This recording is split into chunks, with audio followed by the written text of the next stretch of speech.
I'm with Aline Khoury from Dar Yousef Nasri Jacir Art and Research. Now, Aline, what is Dar Yousef Nasri Jacir for Art and Research? Dar Jacir is a arts and cultural center. I would call it more of a hub. It's a place for artists and creatives, scholars, researchers to come and gather. We work primarily in arts, research, agriculture, and general learning across the arts. And when were you started and why were you started? The foundation was established in 2014 by the Jacir family, Emily Jacir, Anne-Marie Jacir, and Yousef Nasri Jacir. They wanted to open their family home to the community and give back to their beautiful town of Bethlehem. Our programming began in 2018. It took a few years to renovate the space and get it set up and going. And is that where the name comes from, because it's Dar Yousef Nasri Jacir? Yes, Dar in Arabic is home, so it's the home of Yousef Nasri Jacir. Yousef Nasri is the grandson of Suleiman Jacir. He was the mayor of Bethlehem, and this grandson was the one that rebought the house from the Kawas family, because there was a while after the Nakba that the house was auctioned off, they went bankrupt. So there were several years that the family was no longer owning it, and Yousef Nasri bought it back from that family. And what is the aim of the organization? The aim of the organization is to bring artists together, create a community of artists, a hub for them to feel comfortable in, to learn, exchange ideas. And it's not only open for local artists, it's for internationals as well, Palestinians in the diaspora or diaspora communities in general, that can come to Palestine, come to Bethlehem, meet local artists and create synergies between them. And some of these exchanges can result in various things, whether creations, art productions, workshops, new works or texts, and so on. So it's open up for various possibilities. And what sort of projects do you run? So we run primarily a residency, an art residency, which means we host artists in the space. We have like a bedroom, a bathroom, kitchen space that can be shared for artists that are living here. We host artists for 6 to 8 weeks at a time, and from these artists, different projects come out. This includes workshops, so workshops with students, workshops with postgraduate students or artists. We create seminars and talks, so we have public programs in the space. We hold other events like film screenings. In addition to the artist residencies and the possibilities that they bring with them, we also have an agriculture program. So we have terraces outside in the garden, and we invite permaculturists or any artists or creatives that work in the land that come for longer periods, and they also activate the land through community workshops. Now you've got 2 refugee camps very close. Do you do work in the refugee camps, and do you also go into the schools as well? So we've started through our workshops, primarily with the agriculture program. We have reached out to community centers in Aida, Azza, and Hesha refugee camps. So through the workshops, we reach out to the community centers and the schools, and we invite young youth to come and sign up. So whoever's interested in these areas to join, and rather not to force our youth that are not interested in the arts, but rather those that really want to pursue these areas. Now, arts can mean a vast array. Do you have a vast array of different kind of arts that people come to do here? Yes, we don't work in one particular area. We've had artists that are across visual arts, dance, music, film, cinema. So we're not bound to one area, including agriculture and land. We do believe that the arts can work across different disciplines and can create exchanges across the different areas. So we try to keep it as open as possible. Is art a big thing here in Palestine? It's growing. I think now with more art academies and awareness to the possibilities and potentials of arts and culture, it's growing. Historically, it has been very present in people's lives in Palestine, whether it's from the crafts and tatreez and embroidery, moving into more political and nationalistic art during the 60s and 70s and the Intifada. So it has been present, and I think in the last couple of years, with more organizations focusing on arts and culture, it's becoming also a point internationally. Like, people come to Palestine sometimes through various programs to exchange and to learn about art. So it is growing, yes. Do you get people coming from all around the world? And also as well, Banksy's become quite a friend of Bethlehem as well, hasn't he? Yes, Banksy has put Bethlehem in particular on the map because of one, starting from the 2000s with his murals on the wall, and then lately with the Waldorf Hotel as well. It's created a buzz for sure. There has been more tourism or alternative tourism that comes to Bethlehem. But we've also, I think in parallel there were always artists that have been working with other organizations, and I think he is just another part of this matrix. So with us, Dar Jacir, now there's actually a few more organizations that are starting up in Bethlehem. Dar it's a college for arts also. There's a new generation of artists that are coming out of it. So I think there's a lot going to be coming soon. Does the political situation feature a lot in Palestinian art? It does. I think that's very normal and natural because artists generally create work about their environment and what their experiences are. So it does come out, but it doesn't mean that it's only about political art. It's bound to be, it's part of our day-to-day. Tell us a bit about the building here and the building next door as well. There's the hotel next door. Tell us a bit about both of the buildings and how they existed. So this house was built in the 1880s by Nasri Jacir. He's like a governor during the Ottoman period, so he would be taking the population registrar. It was a well-off family at the time. His son, Suleiman Jacir, was twice mayor of Bethlehem, and as the family was growing, he wanted to create a palace, so he built the nearby Palace Hotel. Now it's a hotel, but at the time it was his residence. By the time it finished, he went bankrupt, and at that time they had to auction off both sites. Wow. So that was a bit of a sad ending to that.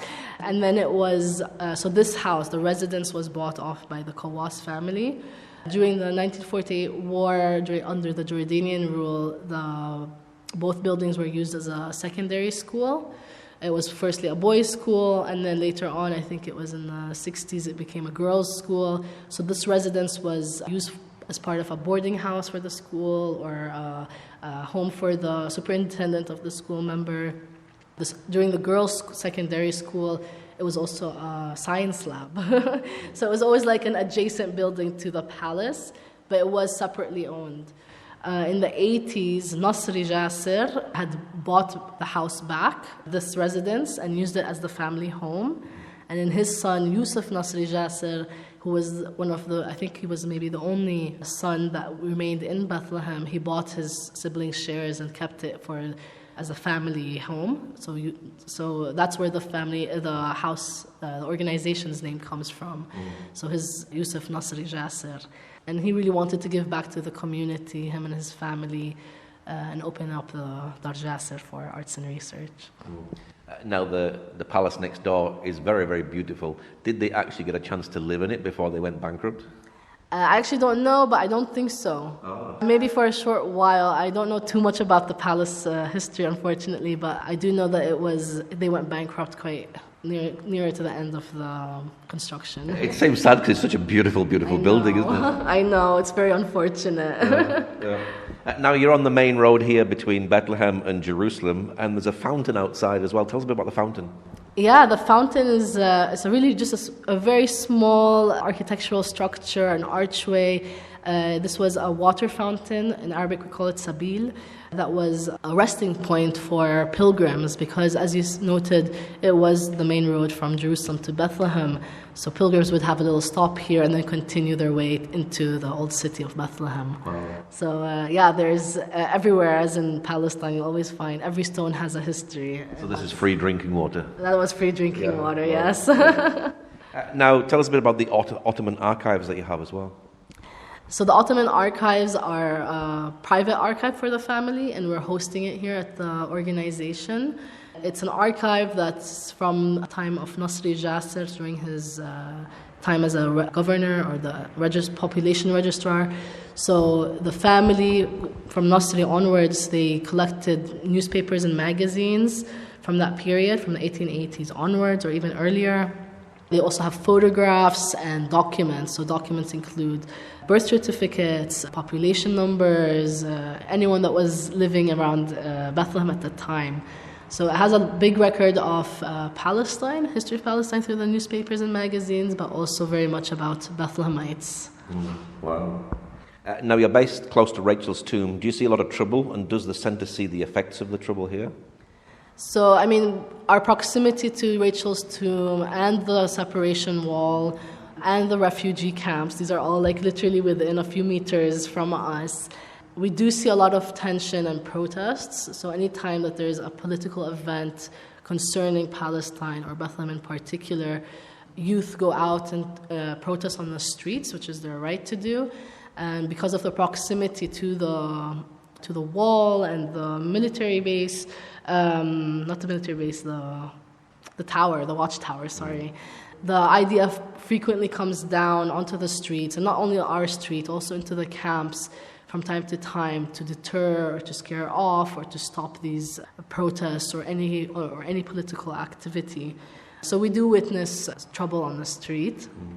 We've sort of gotten used to it, and we've created our mechanisms to cope with it, because we do get heavily tear gassed in this area on the street and into the garden.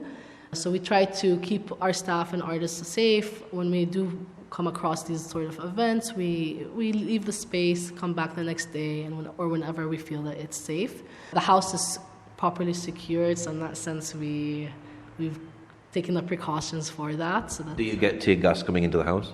So, it's usually thrown into the garden or outside on the street, so the tear gas can penetrate through the glass and the windows, the cracks. It is difficult to be inside and closing off everything if you are stuck in that sort of event. But we've sort of realized how to track down these events before they happen, and we just sort of leave the site during that time. Because you're so close to Rachel's tomb, have you collected a lot of the artifacts from the trouble? Yes, we do have quite a few, or quite a number of tear gas canisters and other projectiles that have been thrown by the IDF. Maybe we'll do something with them, maybe not, but they are there as an artifact. An artist project. Yeah, an artist will be welcome to use them if they feel they want to. Yeah. Why do you do what you do? Why do I do what I do? Well, I'm a cultural manager and an organizer. I greatly believe in the power and impact of arts and culture. I do believe that it shares lots of stories, histories, things that are unknown to us, or things that are invisible. And I do feel like artists are able to use their creativity to pass on different information, again, histories, knowledge. And some of them even work in communities and have can create socially engaged projects that can create changes in those communities. So when I joined Dar Jacir and I realized all the work that they're doing we're doing in community building, workshops, and education, I felt strongly about that. I wanted to join. Are you making a difference in the community? I hope we are. With the arts and culture in general, you see the difference on a longer term. So I like to look at individuals and see how they grow over the years. We do see a lot of artists that come back to several workshops, and we see how they develop those ideas from one workshop to another, from one project of theirs to another. So we definitely see a difference. And what is your hope for the future of the organization? For the organization to become a hub, a reference point for artists, both locally and internationally, a place where they can gather, a place for possibilities. What's your website, Facebook page for people who'd like to know more? So you can look us up on our website is darjacir.com, quite simple. And you can find us on Facebook and Instagram. Instagram, I think, is Dar Jacir, just Dar Jacir, and Facebook, Dar Yousef Nasri Jacir. Okay, Aline, thank you much. Thank you.